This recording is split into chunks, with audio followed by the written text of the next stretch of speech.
is another topic I really like. Well, I'm glad you do. This is a topic that was suggested in the chat. I can't recall exactly who suggested it. Um, One of the many post-its, huh? yeah, yeah, one of the many post-its. But One of my absolute favorite Big Bada Boom stories. You got that right. Mm-hmm. Bada boom. yeah, it is a wild story.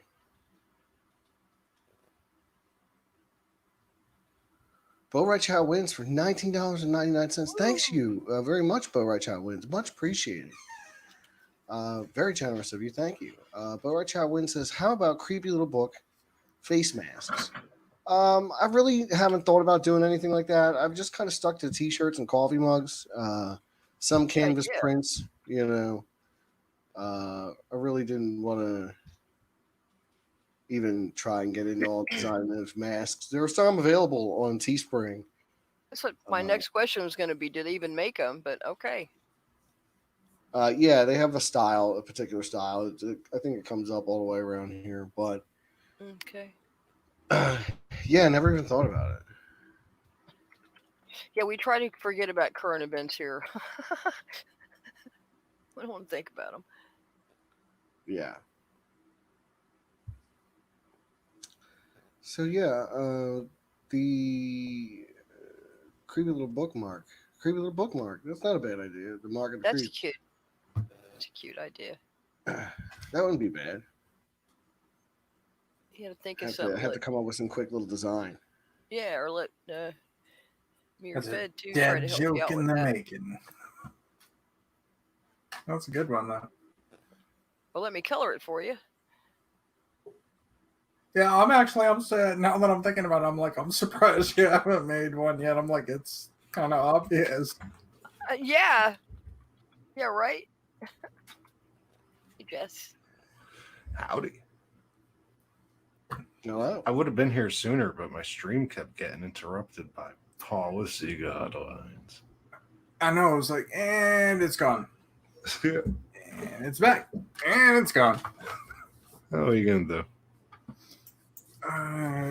Take the good and the bad, and then you have the facts of life. Yeah, I was about to say, just watch midget clown porn in between, but... You know what's funny enough, though, is that once this thing exploded, there was no life at all. Yeah, it flattened something like 80 million trees.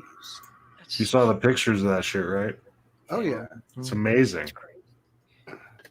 You know what it looks like? It looks like the crop circles when the people push them over, except it's forests.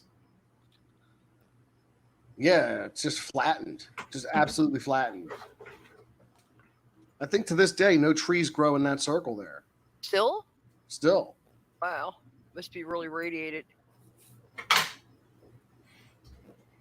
It's a hell of a lot of energy. Yeah, I'd say. For the universe, it's just weird. There's no particle hole. of a popcorn fart blew into our orbit.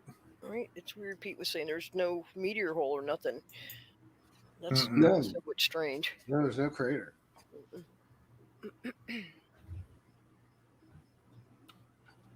But there is a spot in the vegetation where the trees aren't growing. Yeah, must be, like I said, it must be really radiated. And that's from over 100 years ago. Yeah? 1908. Yeah.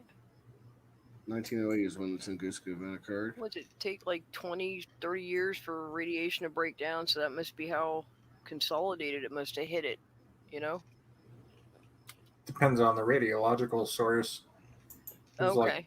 If it's like radon or something like that, a couple 100-year lifespan. If it's anything like plutonium or something like that, or uranium. Yeah, that's a good way to break down what it was, right? Yeah, you're screwed on that point. Mm-hmm.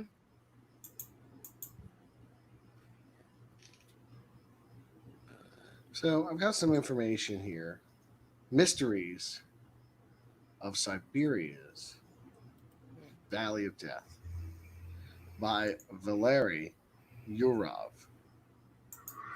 Department N13, National Security Academy, St. Petersburg, Russia. Extracted from Nexus Magazine.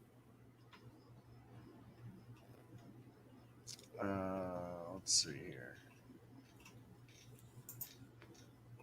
I wanted to talk specifically about Tunguska Event. There are strange stories in. So, as the author wrote this, it was 2004. 4 years from now, June 30th, 2008, will be the 100th anniversary of one of the most mysterious catastrophes, the explosion of a body from space near the stony Tunguska River in Siberia. There can scarcely have been another event in the past century to compare with it. The total power of the explosion exceeded the combined power of the atomic bombs dropped on Hiroshima and Nagasaki more than 2,000 times over.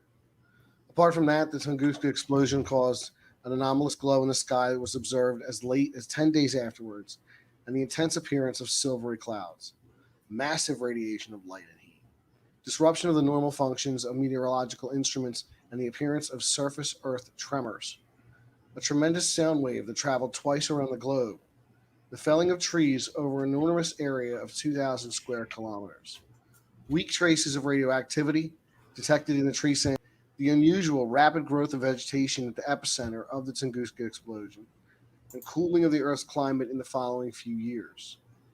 Despite the fact that such a tremendous event did not go unnoticed, the first attempts to discover what had actually occurred in the remote Siberian taiga were only made many years later in 1927. Since then, dozens of research expeditions have visited the area, hundreds of scientific papers have been written, and several hundred hypotheses put forward about the cause of the event. Not one of them, however, has been able to explain fully the complex phenomenon that preceded and accompanied the Tunguska explosion. Some of the phenomenon observed by eyewitnesses simply do not fit in the framework of existing theories. Much of what happened then cannot be interpreted from the standpoint of present-day scientific thinking. More than that, one gets the persistent impression that we have come up against something completely outside the bounds of our customary understanding of the world around us. Perhaps today, we are closer than ever before to a solution to the mystery that will be turning point in the development of human consciousness. But it will require a certain boldness, the ability to look with an open-minded, untrammeled by the dogmas currently in science, in order to properly assess the inexplicable episode of the events. The work carried out by generations of scientists and researchers provided us with a very rich stock of facts and scientific material, making it possible to shed light on the true causes and nature of the phenomenon that took place almost 100 years ago in the area of Podkamennaya, Tunguska. We shall not go over the key elements of each of the main known hypotheses here, but instead concentrate on those facts that have always remained in the shadows and for some strange reason have never been given the attention they deserve. Amazingly, taken together with the epic poem, these facts presented a completely different picture of the event that took place in the last century.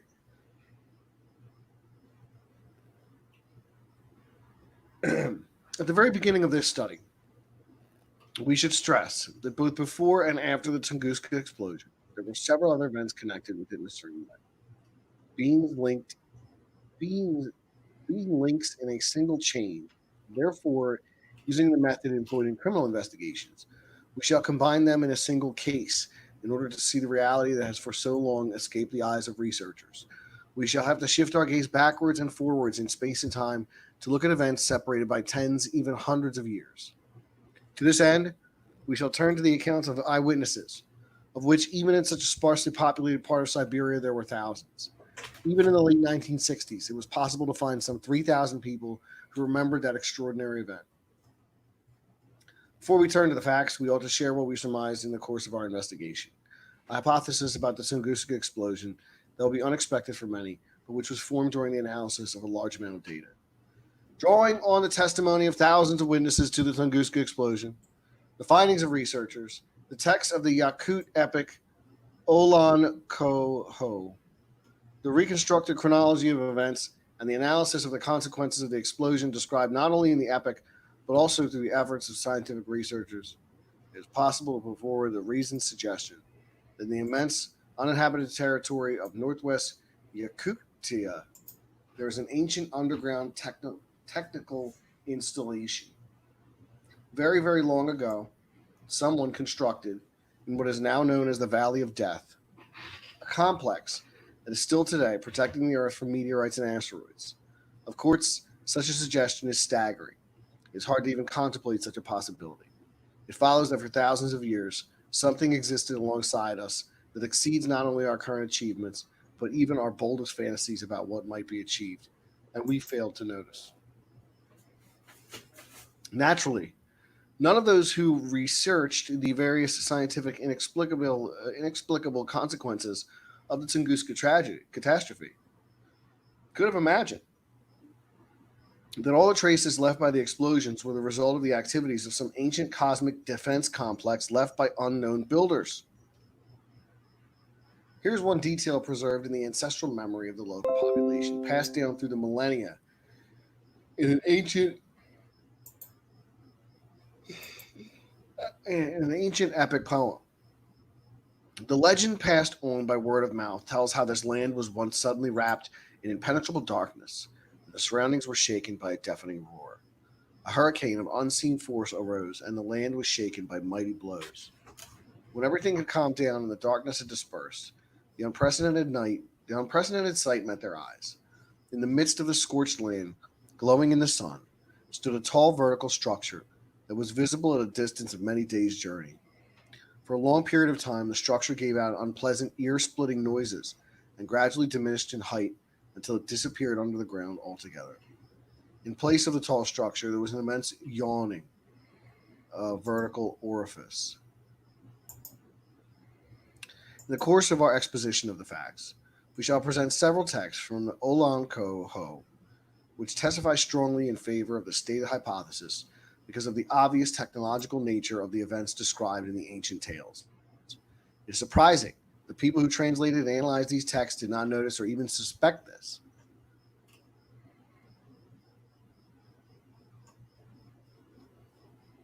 Let us begin with a detailed reconstruction of events, trying to form an integral picture of what precedes and accompanied the 1908 catastrophe.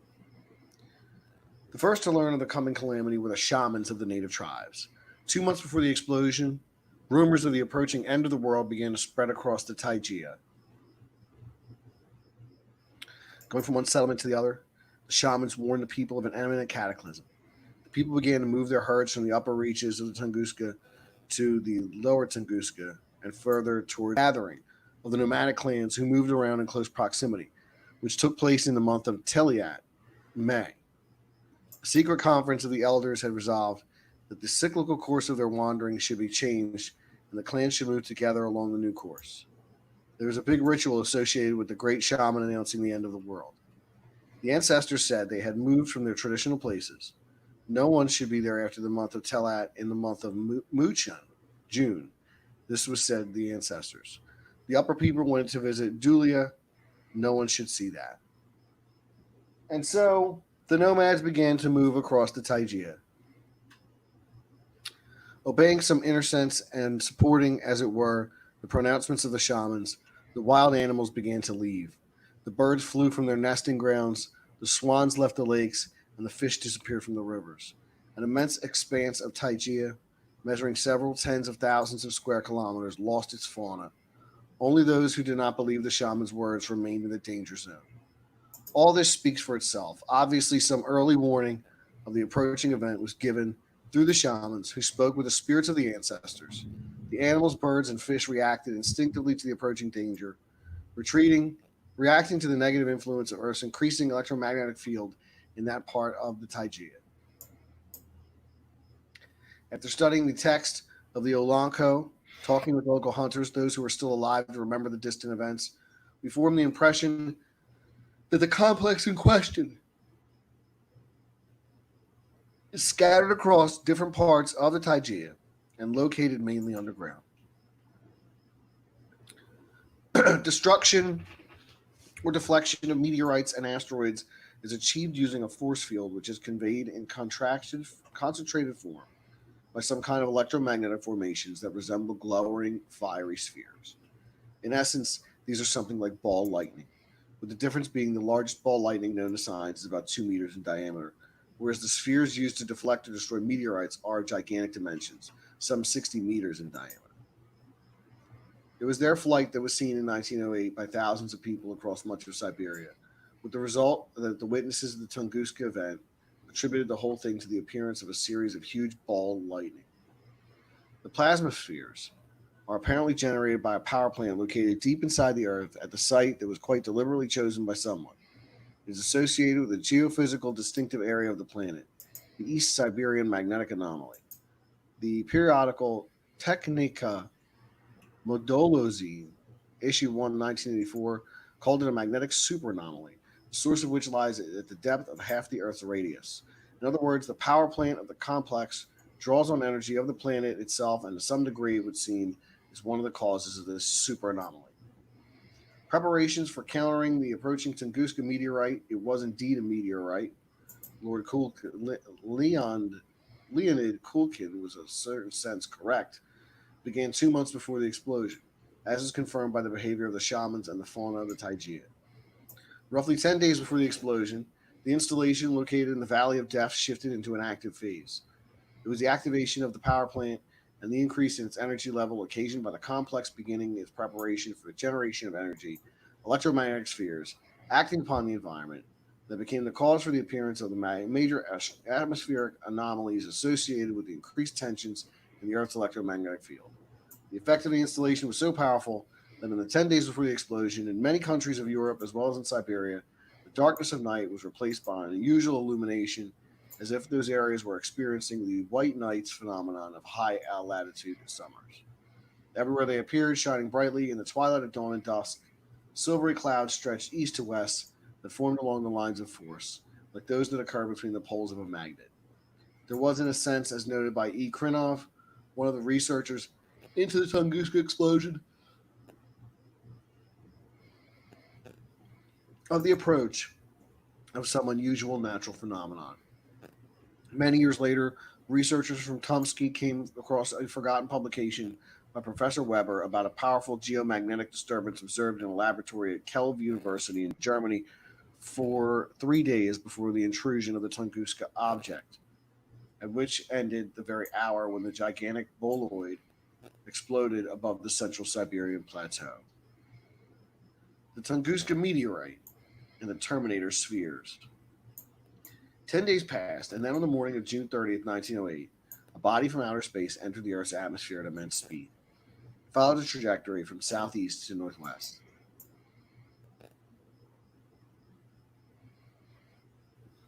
The determination of the exact trajectory of the meteorite plays an important role in the investigation of the event, primarily because, as we shall see, there were several objects moving in the sky above the Siberia Taijia, approaching the explosion site from different sides.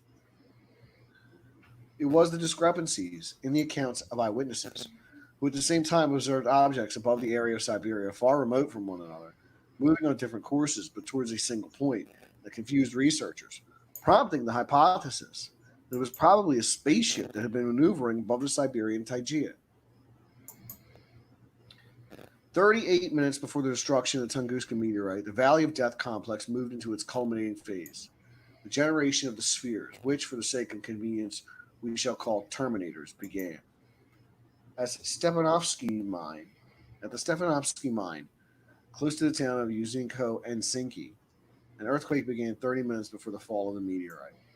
One witness to the event was next to a small lake when the ground started to shake beneath his feet. Something like an earthquake began. Suddenly, down inside him, an inexplicable, inhuman sense of fear arose. It was as if some force was driving him away from the lake. At that moment, the water in the lake began to drop. It was flowed away as if into a crack. The bottom appeared, which was shifting apart like two leaves. Indentations could be seen on the edges of the two gigantic leaves.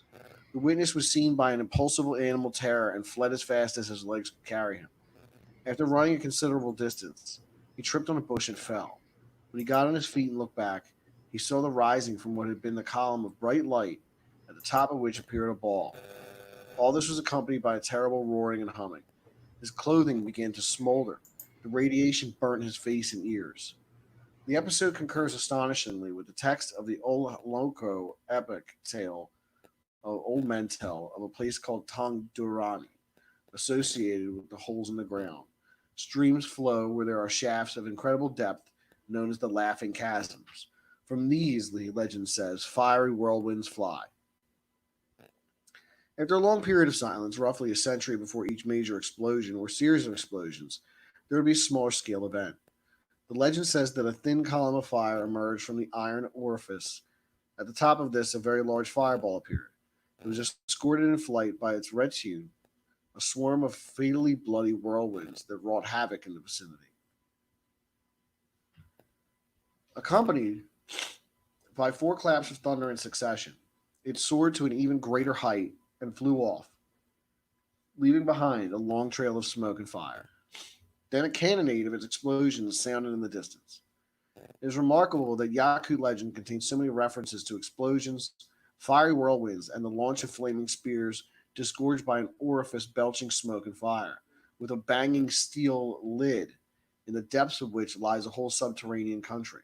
It is inhabited by a fiery villain who sows contagion and hurls a fiery ball, the giant Usumu Tongdurani, which can be translated as the criminal stranger who pierces the earth and hides in the depths, destroying all around with a fiery whirlwind. So this postulates that there is an ancient technology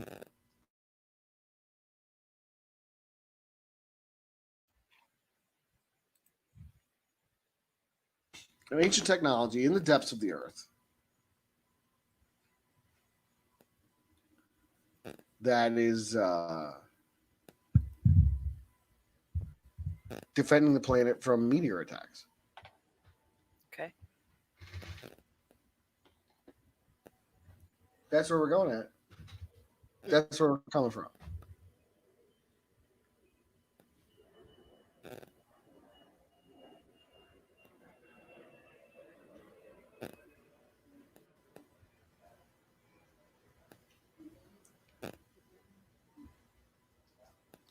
Let's see here. What else we got?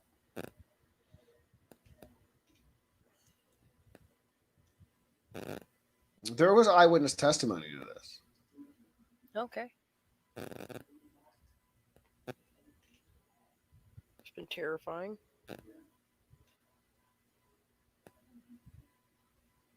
To say the least.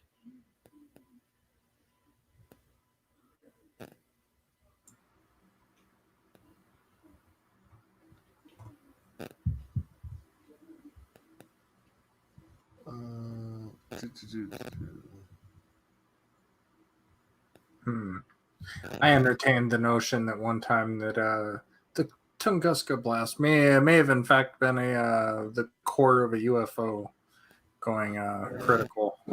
Oh, that's a good theory, Fed. Kaboom. Yeah, I kind of lean in that direction as well, that there was some kind of UFO interference there. Actually using that for a story I've been writing. Oh, cool. It's one of the events is ship was damaged and came in a little too hot. Mm-hmm. Yeah, went critical and boom.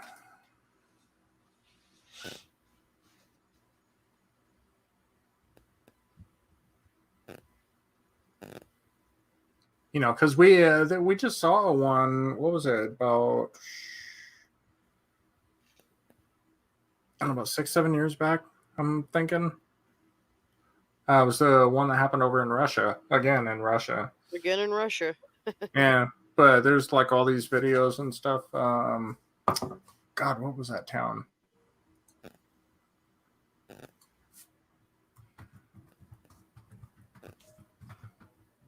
Was this the one that happened back in like 2011 in the Urals? Yeah. Oh, 2013. Here it is. The Chelyabinsk meteor. But yeah, blew out a bunch of windows, scared the shit out of everybody, like lit up the sky. It was the middle of the day and it was like blinded everybody. Wow. And then when the thing blew, it pretty much shattered all the windows in the city and everything, even in the cars and everything. Jeez, Busted a bunch of people's eardrums. Like it was a massive concussive wave that hit the city below it. That'd be terrifying. And that was a pretty small sized meteor that came in too. Like the one maybe about 2 or 3 times that size would have, that would have been. Yeah, well, it's a hell of a lot of kinetic force. Right. I wonder why they're always having events like that there.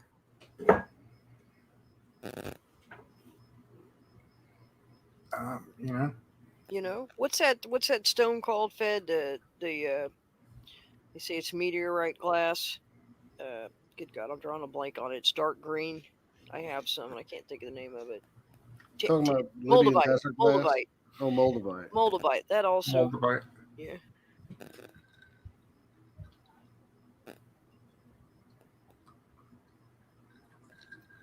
Yeah, I could see that. I know lately they've been having, I've been keeping an eye on this too. It's pretty cool. Past couple of years I've been seeing a lot of like green meteorites. Mm-hmm. Really slow. One just came by. Slow moving though. Yeah, one just came by not too long ago.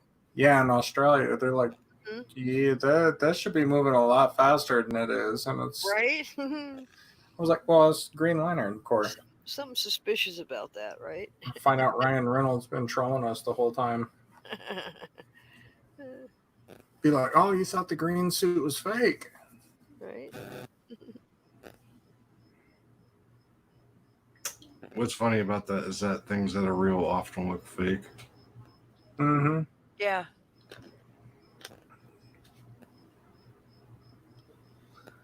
Yeah, like I said, I remember hearing about this one as a kid. This was in some book of like strange events, that I was flipping through. I probably still have it somewhere. It's funny, I remember the picture, but I don't remember what caused it. I remember seeing that, all the trees down and stuff, but I just didn't remember what had caused it. Well, they don't rightly know. Well, I mean, this event specifically. I remember seeing the picture for it. It wasn't an asteroid, was it a comet? That's kind of the debate that they have scientifically. Could be one of those junk clusters.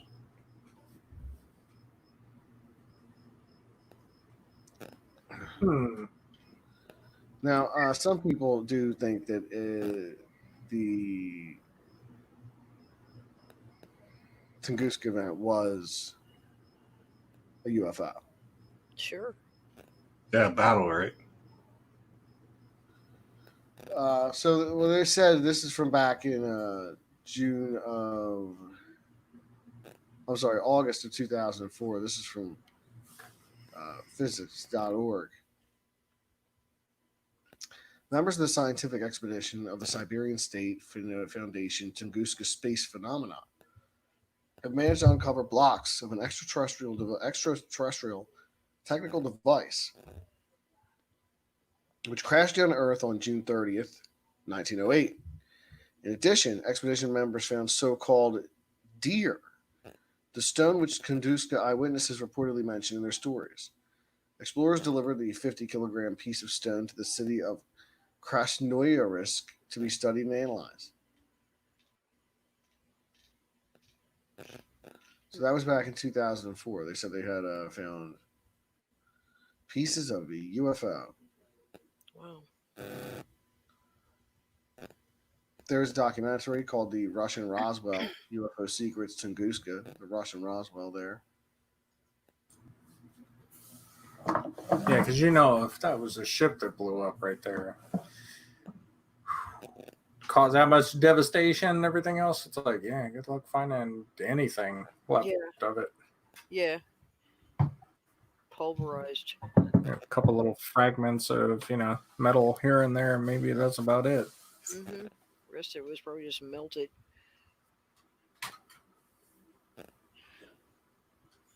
and vaporized.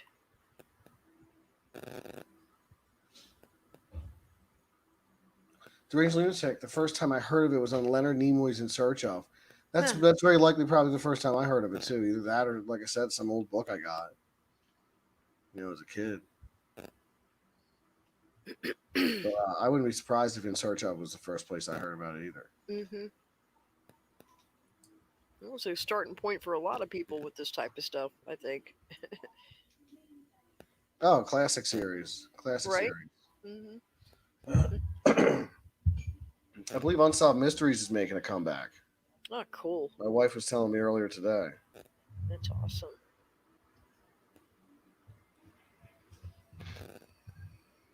I may actually have to start watching TV a little bit. I used to watch that too.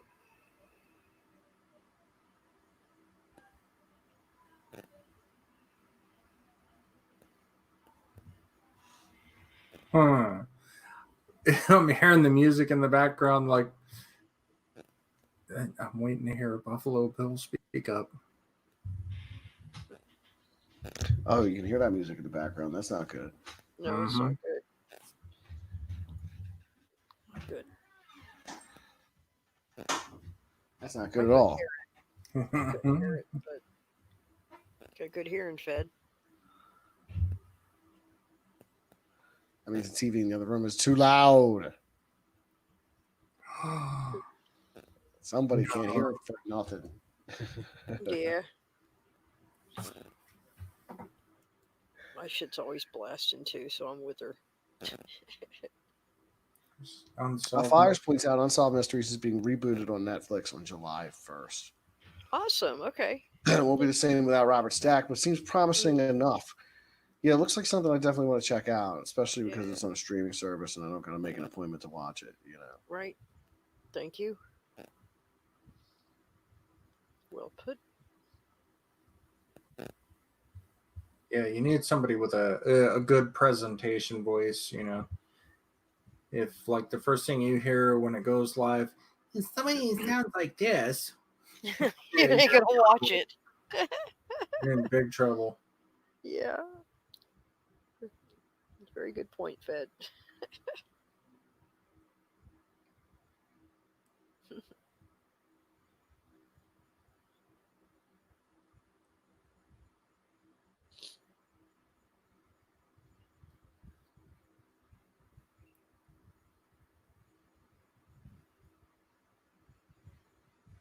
That's woodpecker effect.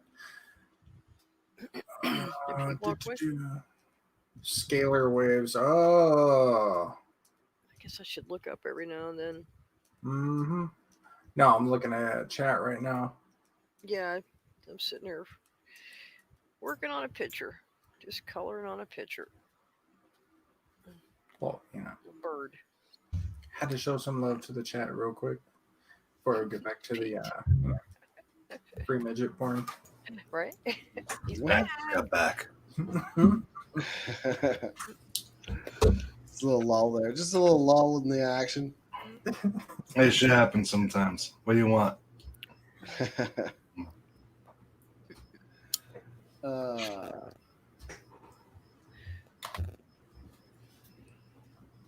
Yeah, Steven gets it. He's like, Sasquatch, we know your love is real. It's that fur ball love, dude.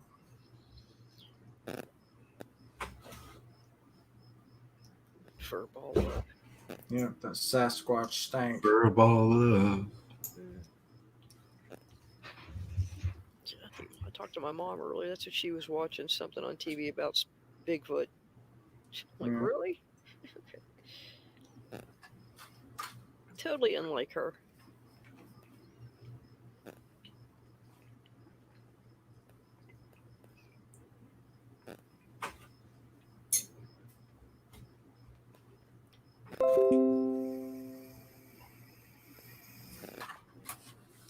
What you got next, Pete?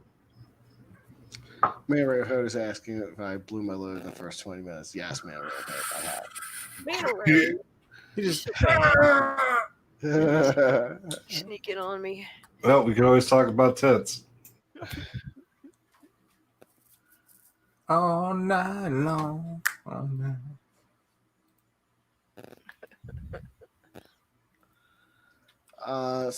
Like I said, there were eyewitnesses' testimonies. This is what the legends say. And this is the account of G.K. Kulish, who was an observer at the weather station in Kirinsik, about 460 kilometers from the site of the Tunguska explosion. On the 30th of June, an unusual phenomenon was observed on the northwest of Kirinsik that lasted roughly from 7:15 to 8 a.m. I did not see it myself.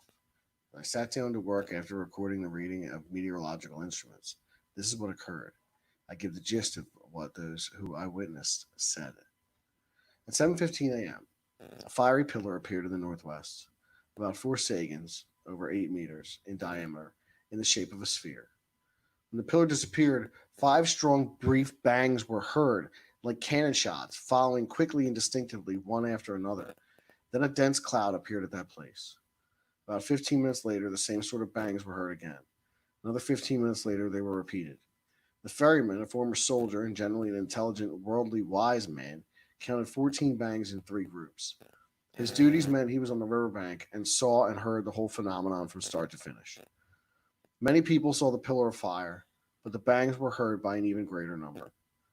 There were peasants in the town village of Korolinia that lies 20 versets, 21 kilometers, from Kirinsak on the nearest Tunguska. They reported they had a powerful earth tremor such that window panes were broken in the houses. The mark on the borograph rolls bear this out. In the archives of the former Irkutsk Magnetic and Meteorological Observatory, investigators managed to find notes written by A.K. Kokorin, who was an observer at the weather station on the river Keshima, about 600 kilometers from the Tunguska explosion site. In his observation journal from June 1908, in the section headed Notes, contained an exceptionally important entry. It shows there was certainly more than one body in the air at the time. 7 a.m., 2 fiery circles or spheres of gigantic size appeared to the north. 4 minutes after appearing, the circles disappeared. Soon after the disappearances of the fiery circles, a loud noise was heard, similar to the sound of the wind. That went from north to south. The noise lasted for about 5 minutes. Then followed sounds of thundering, like shots from enormous guns, that made the windows rattle. Those shots continued for 2 minutes, and after them came a crack like a rifle shot. The last sound lasted 2 minutes. Everything took place in broad daylight. At the time, T. Namumenko was observing a flight of a sphere from the village of Kezima, which stands on the river Angara. He asserted that the body was larger than the moon and crossed in front of the sun, which at that time was a height of 27 degrees above the horizon. At that same moment, the Tunguska meteorite flew over the village of Miranov. The first to see the flight of one of the Terminators carrying a powerful electromagnetic charge were the inhabitants of the village of Alexandrovica, southern Altai territory, which is almost 1,500 kilometers away from the site of the explosion. The account left by Ivan Nikhanovich Kudryavtsev, who witnessed the flight of the fiery spheres, contains details pointing to the electromagnetic nature of the Terminator. June 30th, 1908 was a clear day. I was sitting opposite a window looking northwest. Our village extended along a gorge. Across from the village on the semi-ridge rose the peak of Mount Galaden. At 7 in the morning, the sun had already risen, but not yet appeared from behind Galaden. And then suddenly, a bright sphere appeared in the sky. It rapidly grew in size and brightness, and was flying towards the northwest. The flying sphere was the size of the moon, only brighter. Not dazzlingly bright, though. You could watch it fly without looking away. It flew very quickly. The sphere left behind its own course a smoky white trail wider than the sphere itself. As soon as the sphere appeared, the whole locality was lit up by some unnatural light, and that light did not increase evenly, but with some sort of fluctuations, wave-like flashes. There was no noise, no roar accompanying the sphere's flight, but the unnatural fluctuating light inspired some sort of fear and anxiety. Ye Sarchev, questioned by D.F. Landsberg in Kansak on October 11, 1921, said, "With the start of the noise, a sort of glow appeared in the air. round in shape, about half the size of the moon, with a bluish tinge, flying rapidly in the direction from Filmavino towards Irkutsk. The glowing left a trail in the form of a pale bluish stripe that extended almost the full length of its course, then gradually vanished from the end. The glow hid itself behind the mountain without breaking up. It was unable to note the duration of the phenomenon, but it was very short. The weather was absolutely clear, and it was still. At that same time, the flight of a heavenly body was observed in the south of the Krasnoyarsky territory, 60 kilometers north of Minsk, 930 kilometers from the site of the explosion, but moving along a different trajectory. Roughly at the same time, an object was seen in the region of Nizhnev Ilamskoye settlement, 418 kilometers from the explosion site. And then, it has been reliably established, a heavenly body flew over the village of Pierobrowskinka, which is on the lower Tunguska River. All of these objects were flying in the same direction, towards one destination, the Shishkyov and Kulik blast areas and Voronov's crater. The picture that forms from eyewitness accounts clearly shows the objects observed from various parts of Taijia could not have been meteorites. There are many of them, and they follow different trajectories, but towards a single point. Amazingly, the scientists and researchers who so carefully questioned numerous witnesses were unable to spot in their accounts any difference between the behavior of the meteorite and that of the terminator spheres that closed in large numbers from different directions in order to destroy it. It is a well-known fact that the flight of a meteorite through the atmosphere is always very short, a matter of seconds, and very fast, between 6 and 22 kilometers per second, and at an angle to the Earth's surface along a straight trajectory, leaving a trail of fire and smoke that extends for 200 to 300 kilometers and takes some tens of minutes to disperse. The reports of researchers and explanations of scientists speak of a single Tunguska object, yet the eyewitness accounts of the event itself and the events gathered by researchers stubbornly indicates there were several objects in the sky following different trajectories from different directions, but most significantly moving slowly, parallel to the Earth's surface, sometimes stopping, changing course and speed, in other words, maneuvering, which entirely excludes the suggestion that the objects seen were comets or meteorites. Meteorites and comets do not fly like that. So again, we're going with the story that there is a secret underground defense structure that protects the planet from these kind of cosmic incursions. It just reminded me of the anti-gravity drive again that Bob Lazar was talking about. Could be. I think I put a lot of stock in Bob Lazar stuff. I do too, because of that body language guy said he wasn't lying. So. Yeah, and that special you also seen, Pete, I thought was pretty good too. With Bob Lazar. He definitely seems believable to me.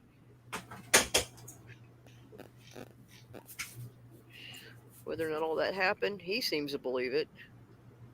Yeah, I remember watching as a kid all the stuff he did with George Knapp. Hooked. Right? Especially when they were like showing, they're like, yeah, here's your name and address and everything in the phone book. But, when we look at all the records have been wiped and expunged. And where there used to be a house, I mean, there's even pictures of it. Right. Like from a year or two before, and all of a sudden now it's a parking lot. I think if he didn't go public, they'd have wiped his ass out. Oh, they tried. Mm-hmm. I think that was the smartest thing he ever did was go public. But, he happened to where predecessors who had done exactly the same thing, you didn't have access to media like you did. And that was even then it was still a hell of a lot slower than it is now. Yep.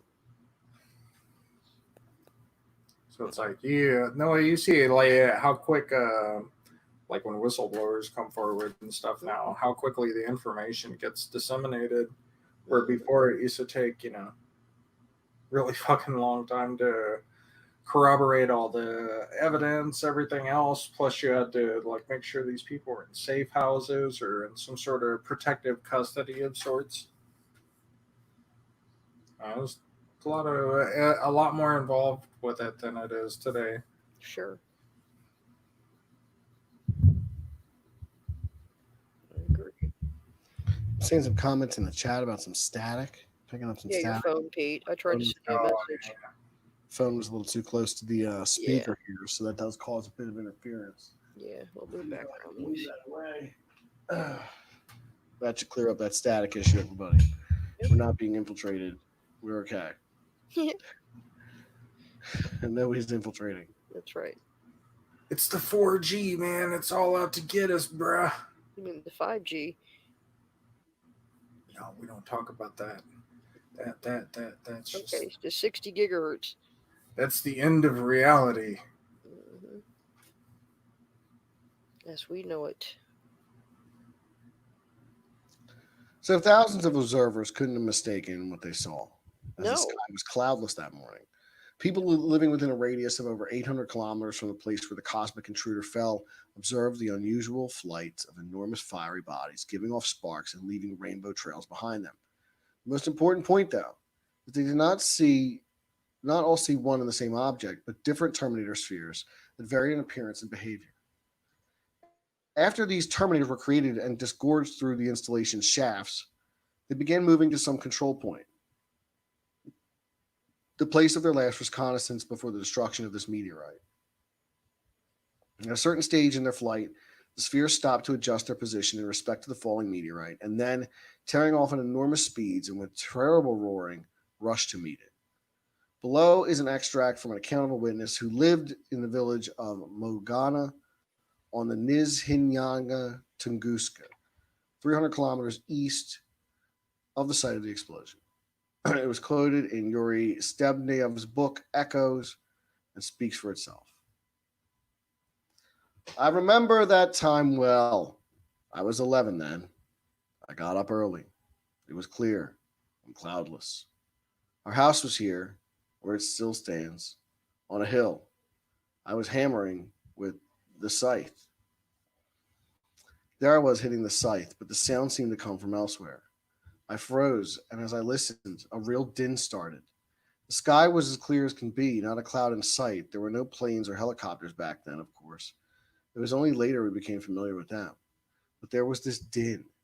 It wasn't like a thunderstorm, and it kept building up, rumbling louder. Suddenly, a second sun rolled into the sky.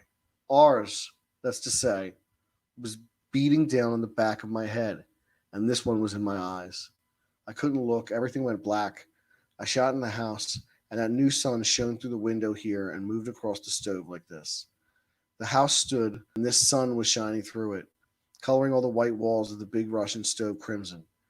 The glow moved from right to left towards the east window, and my jaw dropped.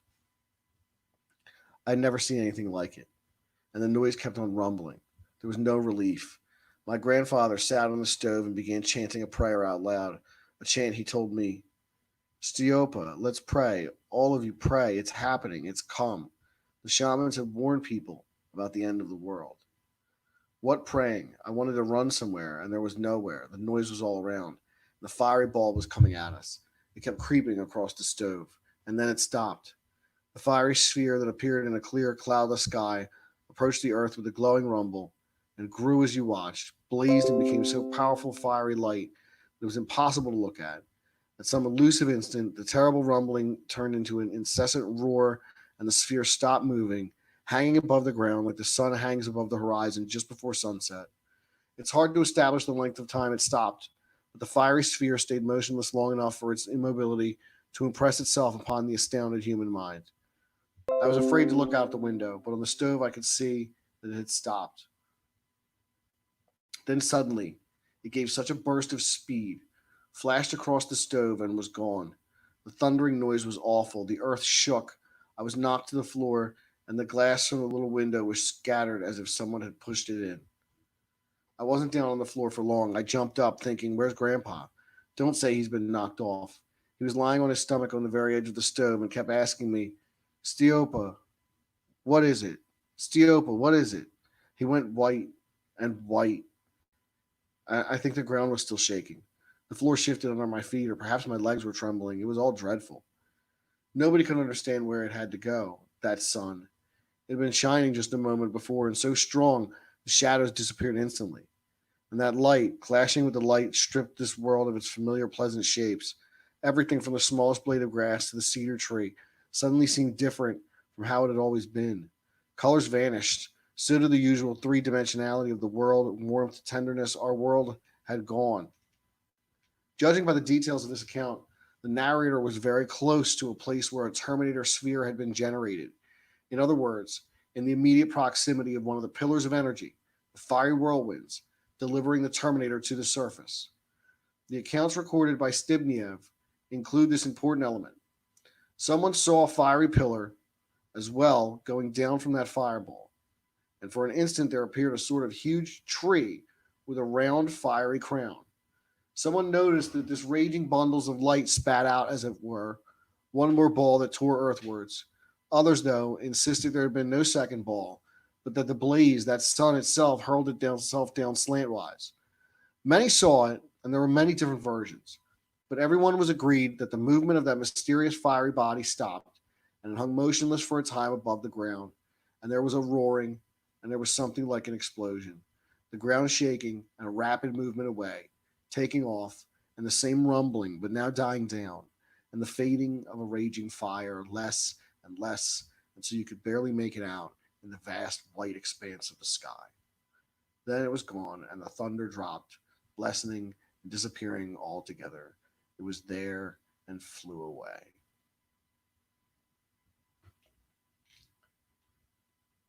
So again, we're talking about a defense mechanism to prevent the destruction of the Earth by asteroids and comets. But who knows who put it there, how long it's been there. Exactly. That's the question. Yeah. That's where the mystery really comes in. Mm-hmm. Definitely.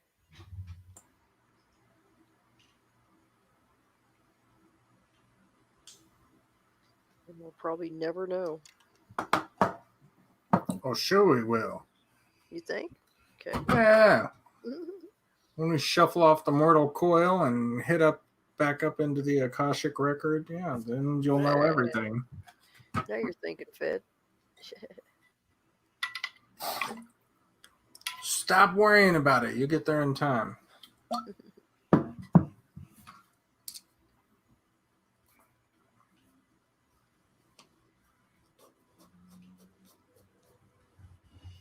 The hell is this? The Norwegian spiral event? Yeah, that was supposedly a rocket.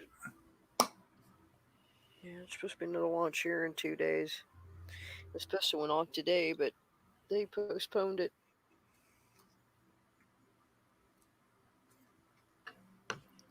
So they got big plans for up there. I got scheduled for the 20th in July. I think it's the 20th.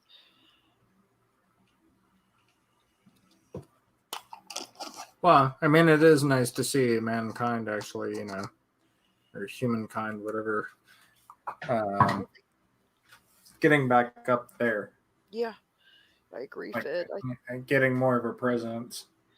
I think because of, basically because of Elon Musk, they're making an honest effort, I think, to get a moon station so they can catapult from there to Mars. And who knows where else, Yeah, I was looking at some of that. And it's like, okay, the next 10 years are going to be pretty interesting. Yes. On the private space front. Yes, they are. Definitely.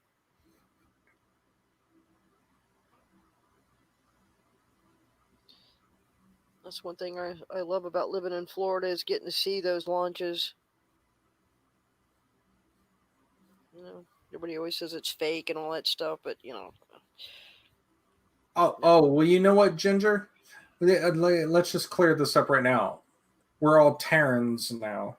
Let's just go full sci-fi with it. We're Terrans. It's no longer Earth, it's Terra. Terra. Orbiting around Sol.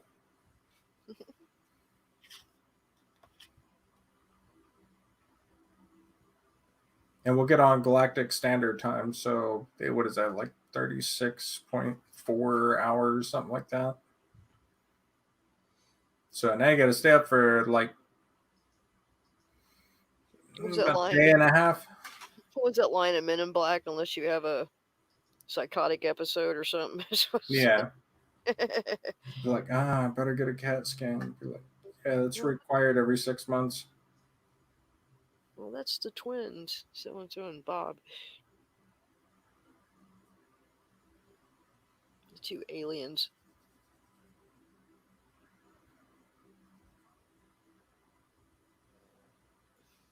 Cute movie.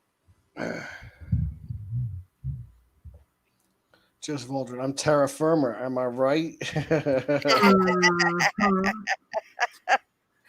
Joseph. So right, it's farty poop farts and all that. So bad.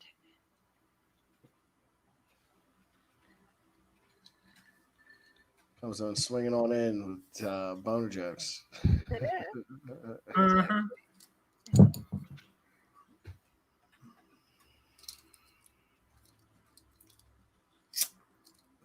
Oh wait, I should probably mute for this part.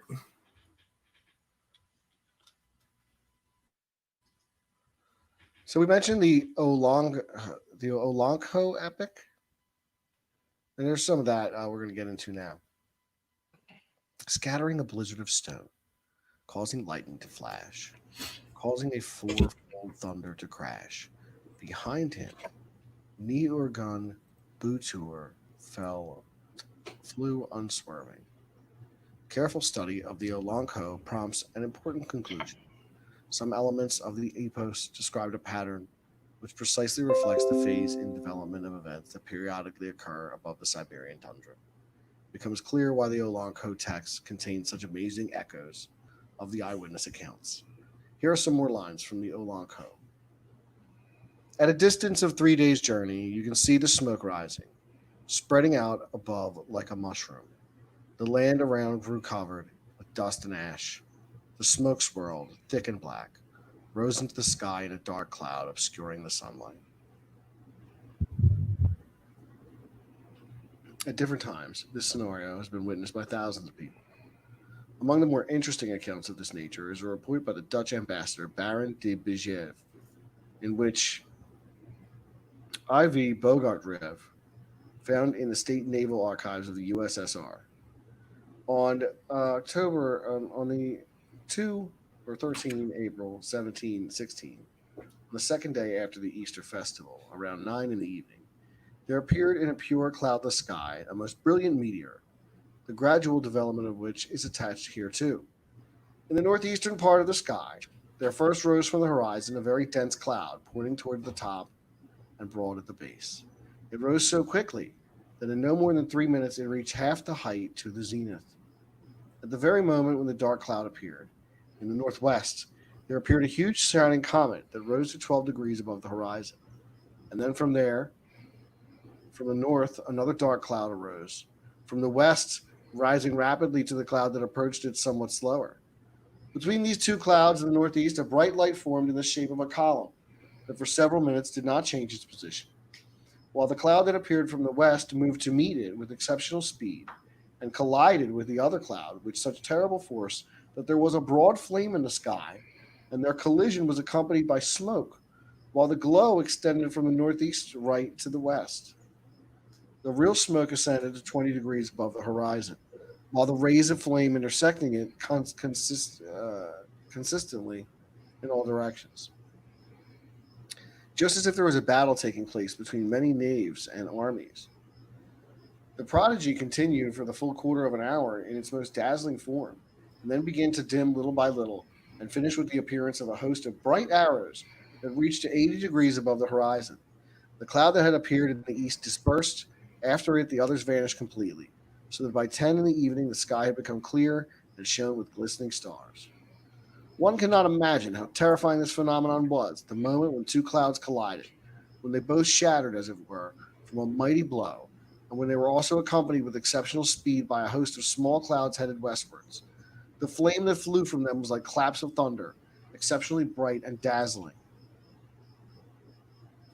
Analyzing the consequences of the explosions that have taken place above the Siberian taiga in the past 100 years, you get a heart-wrenching sense of gratitude and awe towards the intellectual power of those who, thousands of years ago, built a complex to defend our beautiful blue planet and her inhabitants. Even the first blow, struck when a meteorite is still many kilometers above the Earth, causes enough of a deflection in its flight path to shift that substantially occurs, and all the consequences of the explosion that destroyed meteorites take place away from the densely populated places to a less dangerous area.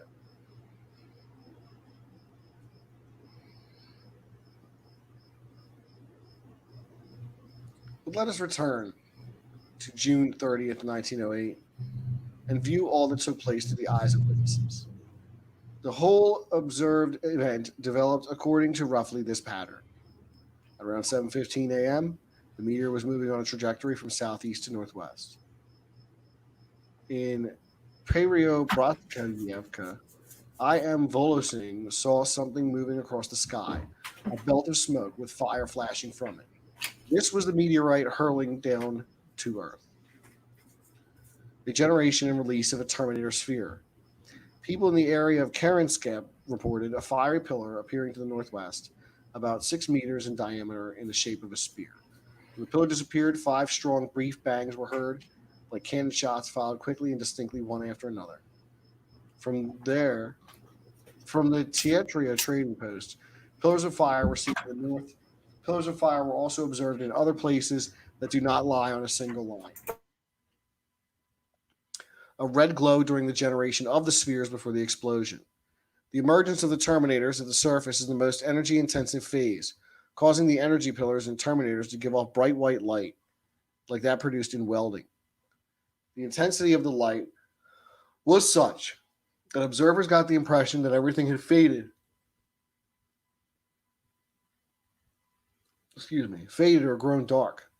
Then, after the emergence of a terminator, the energy levels of the process changed, decreased, so that energy pillars and terminators turned red, lighting up the area of the coming explosion.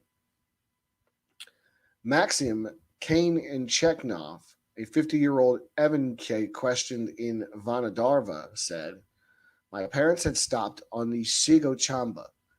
There the earth shook and there was thunder. At first the redness appeared, and then thunder. The redness was away from Vanavara. At the moment the meteorite fell. Uncle Aksionov went out to look after the reindeer, and he said that at first everything above the site of the explosion went black, then red. Then after that they heard thunder." Anna Yeltkina, a 75-year-old Evanke woman living in Vanavara, confirmed this.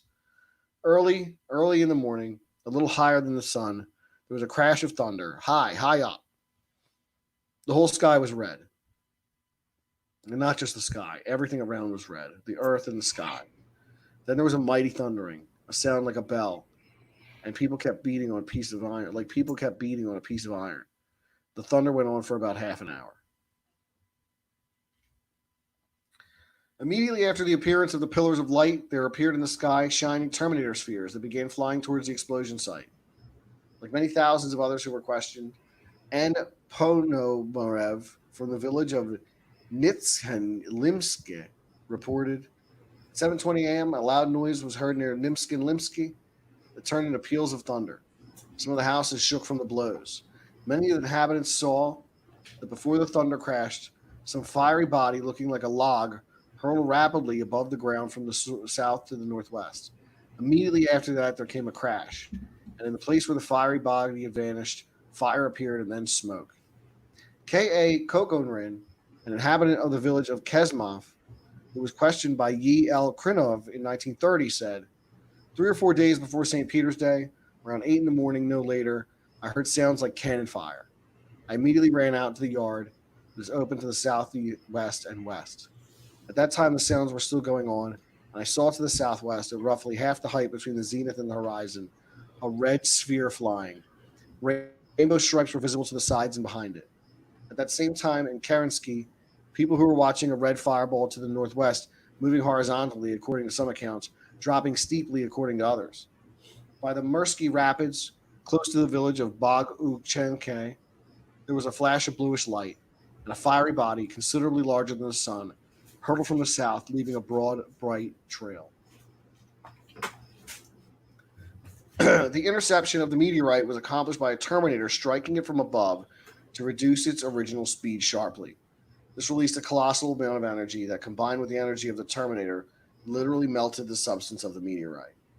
In a corresponding report by S. Kulesh, published in the Irkutsk-based newspaper Sibir on July 2nd, Old Style 1908, we read, on the morning of 17 June in the village of Natsiek-Kelenskiyov, some 200 versts from north of Kerensky, the peasants saw to the northwest, quite high above the horizon, some body glowing with a bluish-white light of exceptional strength. You could not keep your eyes on it, moving downwards for 10 minutes. Having approached the ground, the glowing body seemed to melt. An immense cloud of black smoke formed in its place. An exceptionally loud noise, not thunder, was heard, as if of falling stones or cannon fire. All the buildings shook. At the same time, flames of indeterminable shape began to burst from the cloud. Here is the account from S.B. Semenyov, who was in the village of Vanavara, 100 kilometers from the disaster site. Suddenly, and to the north, the sky split apart, and in it fire appeared, broad and high above the trees, encompassing the whole northern part of the sky. At that point, I felt as hot as if my shirt was caught on fire on me. I wanted to shout out and tear my shirt off, but at that moment, the sky slammed shut, and there was a tremendous bang. I was hurled about 3 seconds across the ground. At that moment, when the sky opened, past the house tore a hot wind, as if from a cannon, leaving marks on the ground in the form of tracks and damaging full-grown onions. It then turned out that my panes had been broken in the windows, and the iron grasp on the barn door was broken. P.P. Koskalpov, who was right by Semyonov at the time, felt his ears burning, although he did not notice any light phenomena. 50 kilometers from the explosion site, people's clothing smoldered from the unbearable heat that suddenly flooded over them from somewhere in the cold of Taijia. 60 kilometers away, no one could keep on their feet. 600 kilometers away, the flash outshone the sun. So we're talking about a very powerful event here. Very powerful, very explosive force. I'd be interested to know that how some of those people died, later in life. Was it from some type of cancer or what? Knowing they got hit with that, So you think there might have been some kind of like radiation poisoning, residual radiation poisoning? Yeah, definitely. Don't you? I mean, felt their clothes burning, their ears burning, and Jesus, I can't imagine going through that. Their toenails and their teeth falling out. Stuff like like certain types of cancer. Yeah, I bet they did. They had some type of premature death from it. I bet they did. Yeah, because what is cancer except for cell mutation? Yeah. Yeah. Crazy. Yeah, one little cell that was supposed to be a piece of, I don't know, like a cuticle or whatever, travels through your body, ends up in your lung, and there you go. Mm-hmm. Done. Done deal.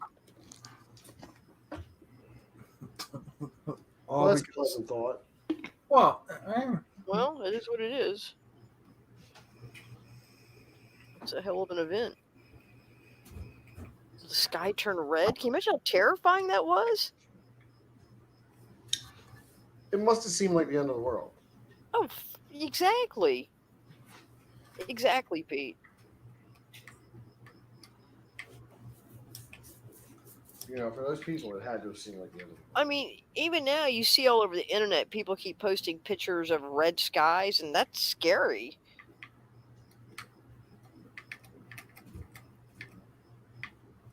You've seen that, right, Fed, Jesse? Yeah, you see red skies, yeah. pillars of light, Yeah.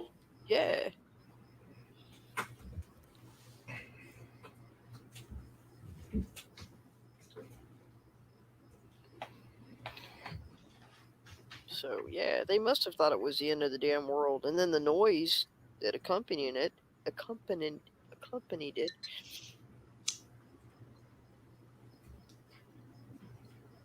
Yeah, you hear something like that, you're just like, just bend over and kiss your ass goodbye. What did the guy say? Burn off the barn? What metal part of the barn burnt off or something? What did he say? Do you recall?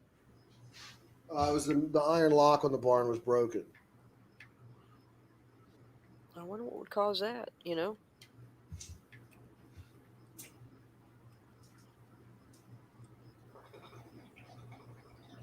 Good hammer.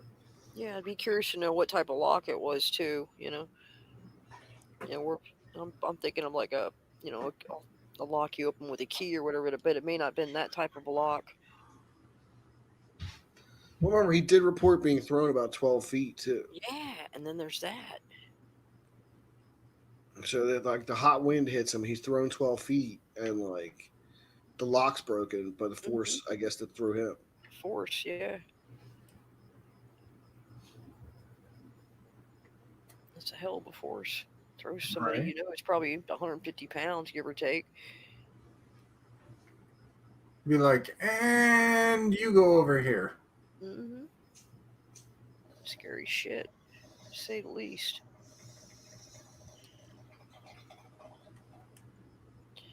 I wouldn't have wanted to see it. I would not have wanted to see it. Nope. I would have liked to have seen it at a distance. Yeah. Very far distance, that's right. But yeah, I see. Be like just far enough out where I'm not left with any, residuals, radiological damage to my cell structure, Exactly. burnt eye, But you figure if aren't burnt out, my eardrums aren't exploded. Right. I mean, if the theory was it was possibly an alien ship, I'm sure it covered. Well, how long was the distance? The distance of what? Of people affected and stuff? Or did it say? Blast radius? Yeah. It was traveling across the sky, right? Basically. It was an area of 2,150 square kilometers. It flattened 80 million trees. So it's 830 square miles of forest. Wow. Eyewitness reports suggest that at least 3 people may have died in the event. That's like the width of Florida,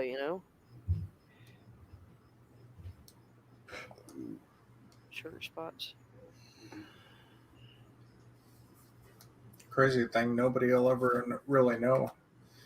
No. And really, for that amount of area, that's really not bad. Hate to put it like that, but Joseph Alder for $1.99. Thank you, Joseph Alder. Much appreciated. Joseph Alder says, "It's your boy, Raid Shadow Legends." Isn't that the game that people like? Everybody sponsored by? I don't know. I feel like everybody's sponsored by that game. Okay. Probably right. You're rarely wrong. I'm not sponsored by him. Tina, get his email writing campaigns going. I don't know what this product is, but I could use them. Okay. Let me write somebody for you, Jesse. Sure. Okay. Tell me who. I'll do it. I don't remember what the name of the game was. When you figure it out, let me know. Oh, it's Raid Shadow Legends. Shadow Legends. Sounds like more of a game Fed would play to me. I think it's a phone game. Oh, God, a phone game? Oh, yeah. Okay. Never mind. Yeah, never mind. Not a Fed game.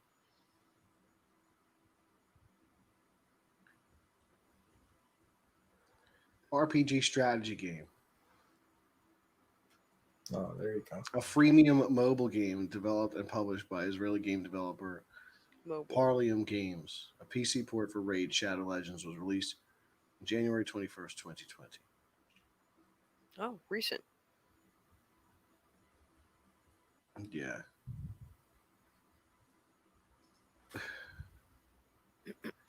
Yeah, it's a phone game. I don't play phone games. The only phone game I have on my phone is chess.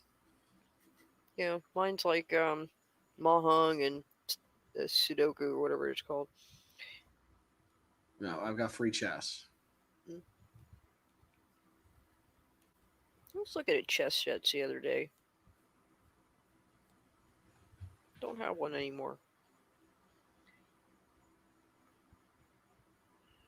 You're probably good at it, Pete. Yeah, I'm all right. Yeah, I don't doubt that. More than all right.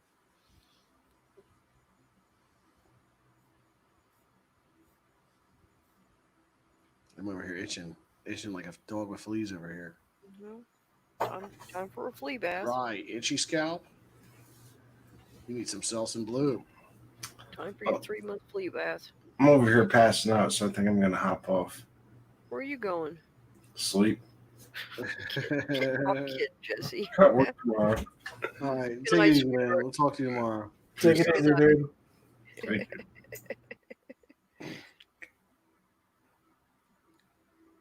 Yeah, I think I'm gonna wrap this one up early tonight.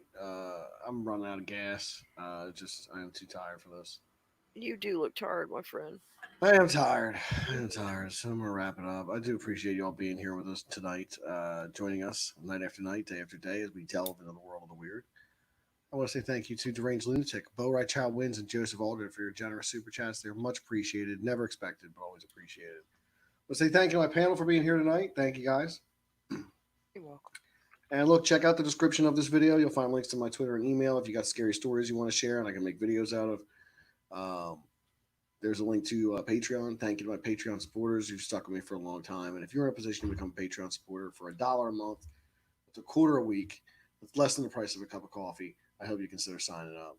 Links to everybody else's channel are down in the description of this video as well. Link to the Teespring store if you want to pick up some sweet merch. Sweet merch. Sweet.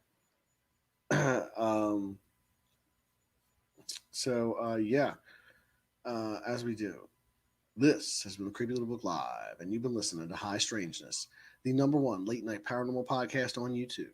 I've been your host, Pete, and with me tonight were Tim Tomaszewski, Jesse Miller at the Crow's Nest, and Digitally Modified Organism. Until tomorrow night, everybody, stay creeped out.